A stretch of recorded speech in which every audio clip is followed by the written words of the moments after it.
اگر آج کے تناظر میں دیکھیں تو جواب یہ بنتا ہے، ابراہیم علیہ السلام نے سوال کیا نا کہ انی ارا فی المنام، بیٹا میں خواب دیکھتا ہوں کہ تجھے ذبح کر رہا ہوں۔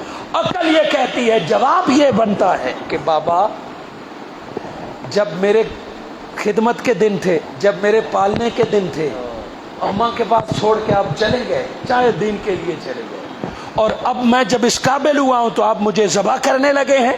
بیٹا شکوہ تو کرتا، ابراہیم علیہ السلام نے یہ نہیں فرمایا میں تجھے ذبح کروں گا، فرمایا ماذا ترا، ہوں تو کیا ہے،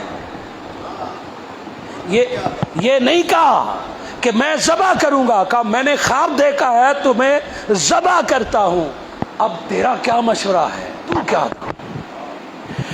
اسماعیل علیہ السلام کہہ سکتے تھے بابا خواب ہے نا، تعبیر پوچھ لیتے ہیں کسی سے، خواب یہ چھوڑیں، یا ممکن نہیں ہے، میں سمجھانے کے لیے کہہ دیتے بھلا پتری کوئی کوئند ہے، مگر نہیں، باپ نے کہا بیٹا سوچ کے بتاؤ تو کیا کہتا ہے، بغیر سوچے اسماعیل علیہ السلام نے جو جواب دیا آج کی نوجوان نسل کے لیے وہ تربیت کے لیے کافی ہے۔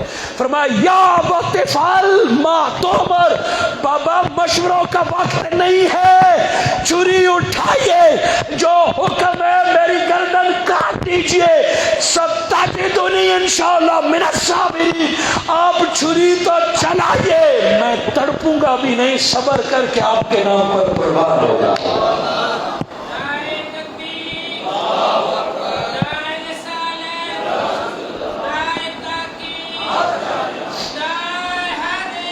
اسماعیل علیہ السلام نے یہ بھی نہیں پوچھا کہ میں ذبح ہوں گا تو مجھے کیا ملے گا، جنت ملے گی، رب کی رضا ملے گی، کوئی میڈل ملے گا، اسماعیل علیہ السلام نے نہیں پوچھا۔ تو فرق دیکھیے، ابراہیم بیٹا ذبح کر رہا تھا رب کو راضی کرنے کے لیے، اور بیٹا گردن کٹوا رہا تھا بابا کو راضی کرنے کے لیے۔ سو پیغام دے دیا کہ جو والدین کو راضی کر لے اللہ قیامت تک اس کا نام بھی زندہ کر دیتا ہے۔ نوجوان نسل کو چاہیے کہ وہ اسوے اسماعیلی اپنے اندر پیدا کرے، اور پھر ابراہیم علیہ السلام کی سنت کے مطابق اپنی اولاد کو دین کی محبت سکھائیے، دین کے رستے پہ سکھائیے۔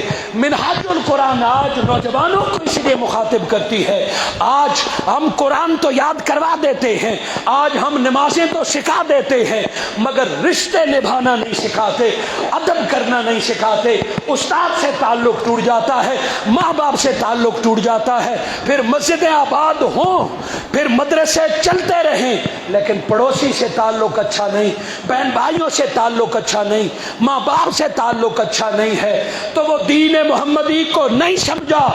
جیسے قربانی صرف گوشت کا نام نہیں ہے، اسی طرح دین صرف نماز روزے کا نام نہیں ہے، دین وہی ہے جو ابراہیم اور اسماعیل عملی صورت میں سمجھا رہے تھے۔ میرے آقا صلی اللہ علیہ وآلہ وسلم نے دنیا میں تشریف لانے کے بعد دین متین کا جب ذکر کیا تو اپنے بابا ابراہیم اور اسماعیل علیہ السلام کا جا بجا ذکر کیا۔ نماز میں نام ابراہیم اور نام اسماعیل، حج میں نام ابراہیم اور نام اسماعیل، نکاح ختنہ شادی تمام یہ سنت ابراہیمی کے مطابق، اور پھر 10 ذی الحج کو تو عملاً کا چھری بکرا تمہارا یاد اسماعیل اور ابراہیم علیہ السلام کی ہے۔ چند لاکھ لوگ حج پہ جا کے اور باقی گھروں میں بیٹے کی بھی قربانی کو یاد رکھیں اور باپ کی بھی قربانی کو یاد رکھیں۔ دعا کرتا ہوں اللہ رب العزت مجھے اور آپ کو میلاد مصطفیٰ کا پیغام سمجھنے اور اس کو اگلی نسل تک پہنچانے کی توفیق عطا فرمائے۔ یہ علم ہے جو قرآن میں ہے، اور منہاج القرآن اس دور جہالت میں جو جنگ لڑ رہا ہے وہ جہالت سے لڑ رہا ہے۔ زندگی کے ہر شعبے میں قرآن اور قرآن کا پیغام پہنچانا ہے۔ اسی سلسلے میں آج میں مبارکباد دیتا ہوں محترم جناب حافظ محمد عثمان صاحب کو بھی اور محترم فوجی محمد نواز صاحب کو کہ آج انہوں نے یہاں ایک مرکز علم کا آغاز کیا ہے۔ پہلے گوشہ درود بھی ہے، حلقہ درود بھی ہے، مرکز علم ہفتے میں ایک بار 1 گھنٹے کی کلاس ہے، جس میں اسی طرح کے اخلاقیات اور محبت زندگی کا وقت نکال کر اپنی اور اپنی اولاد کی تربیت کے لیے مرکز علم ہے، اپنے اپنے گھروں اور علاقوں میں قائم کریں اور 1 گھنٹہ دین کو سیکھنے سکھانے کے لیے نکالیں۔ انشاءاللہ تعالی وہ وقت آئے گا کہ ہم قرآن کے بہت سارے پیغام کو سمجھ چکے ہوں گے۔ اللہ مجھے اور آپ کو حضور صلی اللہ علیہ وآلہ وسلم کے آباء و اجداد کو ہمیشہ صلاۃ سلام بھیجنے کی توفیق عطا فرمائے، اور صحابہ کرام رضوان اللہ علیہم کی سنت پر عمل کرتے ہوئے ہمیشہ آل محمد کو یاد کرنے، ادب اور احترام سے ان کی عقیدت و احترام کو مزید آگے بڑھانے کی توفیق عطا فرمائے۔ جملہ انتظامیہ جامعہ مسجد حاضہ، امام و خطیب جامعہ مسجد حاضہ، میلاد کی کمیٹی اور منہاج القرآن کے وہ احباب جن کی دعوت اور محبت کے طفیل میری اور آپ کی ملاقات ہوئی، سو ٹائٹل میلاد کا تھا۔ کچھ ساتھی شاید ذہن بنا کے آئے ہوں گے کہ آقا کی ولادت کا ذکر ہوگا، سب کچھ، لیکن میں نے اپنی محبت کا ماہ ذیقات اور ذی الحج کی وجہ سے ذکر کیا۔ زیادہ سے زیادہ درود پاک بھیجتے رہیے۔ آج جمعے کا دن ہے، کیا دن ہے؟ جمعے کی رات گزر رہی ہے۔ جمعے کے بارے میں آقا کا حکم ہے، جو خود درود بھیجتا ہے میں محمد سنتا بھی ہوں اور جواب بھی دیتا۔ اگلی بات کہ جو 1000 بار درود بھیجے گا روز یا جمعے کو، کتنی بار؟ 1000 بار۔ نبی مکرم نے وعدہ فرمایا ہے کہ جو 1000 بار درود بھیجے گا، وعدہ فرمایا ہے کہ مرنے سے پہلے اپنے جنت کا مکان دیکھ کے مرے گا۔ باقی میرے آقا کے آباء و اجداد کو اگر تفصیل سے پڑھنا ہو تو محدث دہلوی رحمۃ اللہ علیہ نے بھی بڑی اچھی کتاب لکھی ہے، اور امام سیوطی رحمۃ اللہ علیہ جو اہل سنت کے بڑے ائمہ میں سے، انہوں نے 8 کتابیں میرے آقا کے شجرے پر آباء و اجداد پر لکھی ہیں۔ میرے استاذ المکرم ڈاکٹر محمد طاہر القادری نے بھی والدین کریمین پر گفتگو فرمائی ہے۔ جسٹس پیر کرم شاہ صاحب رحمۃ اللہ علیہ نے بھی خوب سیر حاصل گفتگو فرمائی ہے۔